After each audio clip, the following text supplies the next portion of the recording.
Hello everyone, I hope you're having a fantastic Thursday. Thanks for stopping by. Today for my Happy Day series, using what's in our stash, I'm going to be making a Thanksgiving card, and I want to apologize ahead of time for the shaky camera. I changed my camera area, and so I'm hoping this is going to give me better lighting, but I want to apologize to you ahead of time. So for my stash, I have this Fawn stamp set. It is called So Thankful. It's one of the little small ones, and I am going to start off by masking off that small pumpkin there. I'm just going to grab the ink that I'm going to be using later on for the sentiment, stamp that on my masking paper, and I went ahead and cut that out. Next, I'm going to grab a piece of white cardstock. This cardstock is Nina Solar White Classic Crest. It's 80-pound cardstock, and I'm going to create a background using this. I'm going to use some Versamark Dazzle. This is a champagne color, but any light color ink you have will work. I thought the Dazzle would add a little bit of shimmer, but it ended up covering the shimmer, I guess. So, but any light ink you have will work. I'm going to be doing some no-line watercoloring today. So we're going to jump in and start off by stamping the small pumpkin here, kind of randomly on the paper here. And then I'm going to take that mask, peel off the back here, and then I'm going to place that right on top, and then I'm going to take the larger pumpkin and stamp that slightly over it. I think this effect adds a real nice touch to the background, gives it a little bit of depth, and so I'm going to do that to the entire panel. Now, since this is really light ink, you could barely see what I'm doing, so I'm going to hold it up. Hopefully you can see what it looks like. I just scattered them all around that card panel there.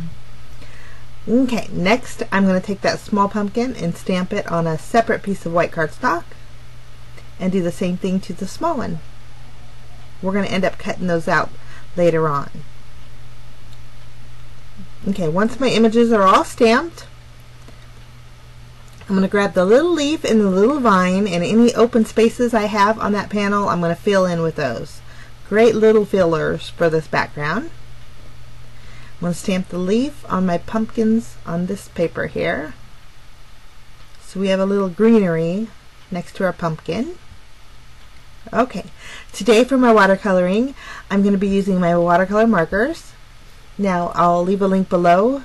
These are True Color watercolor marker, or not markers. Did I say markers? I meant pencils.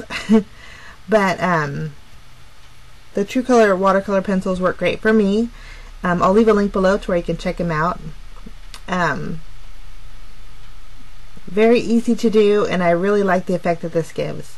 I'm going to use a couple shades of orange, and I'm just going to do a couple pumpkins and show you how I do this.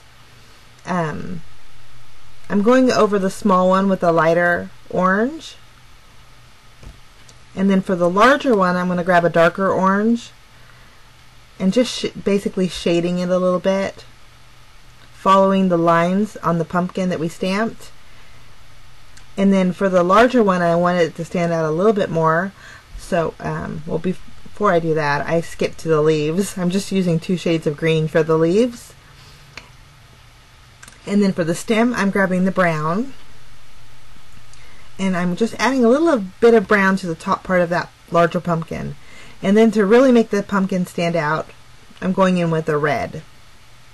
And then I'm going to do that to the entire panel, and also to the 2 that we stamped separately. But that's what it looks like. It doesn't look like much now, but the fun part is when I'm going to use my water brush pen. And this is so fun for me because it's almost like magic when you add that to those pencils and the way the colors just flow. It's just amazing, and I love the effect that this gives.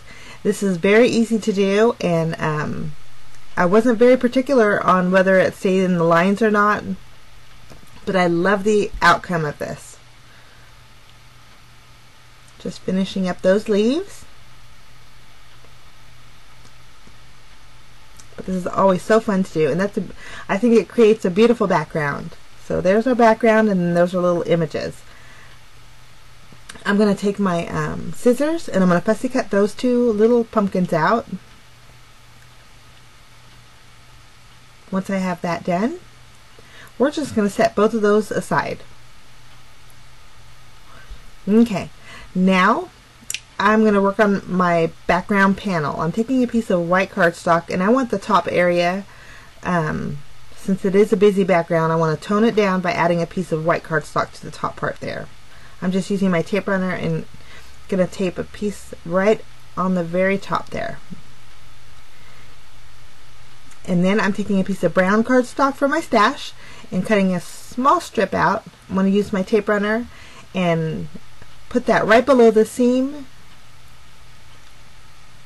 And so that's going to be our panel. Now for my stash, I am going to grab a large stitched rectangle die. I'm going to place that there, secure it with some washi tape, and run that through my die cut machine.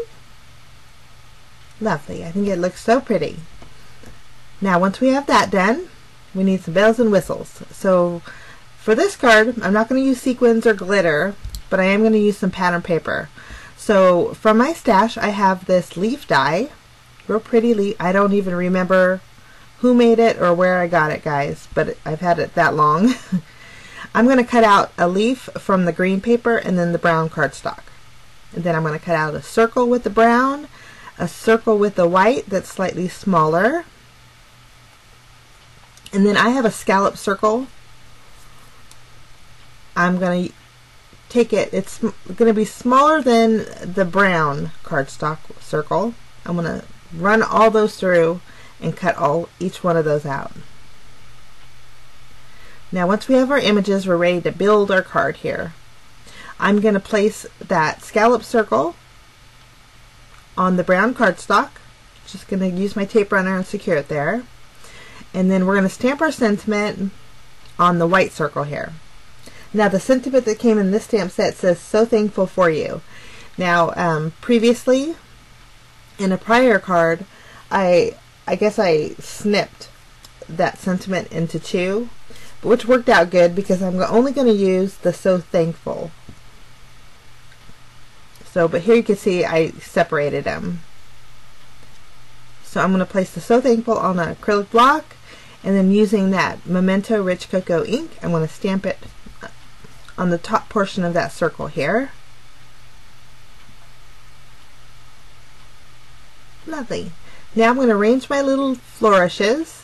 I'm going to arrange them on my circle here, and I just use my tape runner.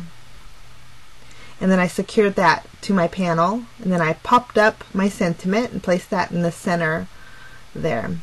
I'm going to add some glue behind this panel. And then for my card base, I'm just using a chocolate brown cardstock from my stash, and I'm going to place that right in the center. That excess that's hanging over, if you like it, you guys can leave it on, but I choose just to trim that down. Next for my stash, I have these thickers.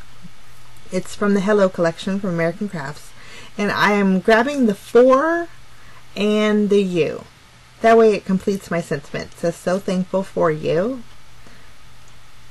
But I think this adds a fun element to the card, and I like the stitching on those thickers. I'm going to arrange my pumpkins right next to the sentiment, and that's it. That is my card for today. Very simple, but I really love the effect that the watercolor pencils made for this. I hope this gives you an idea on how to make a very unique Thanksgiving card. I wish you a fantastic day. If you like this tutorial, give me a thumbs up, guys, and if you're new and want to see more, I always say this, but please hit that subscribe button. That way one will be delivered to you every time I post a video. We'll see you again real soon. Bye-bye.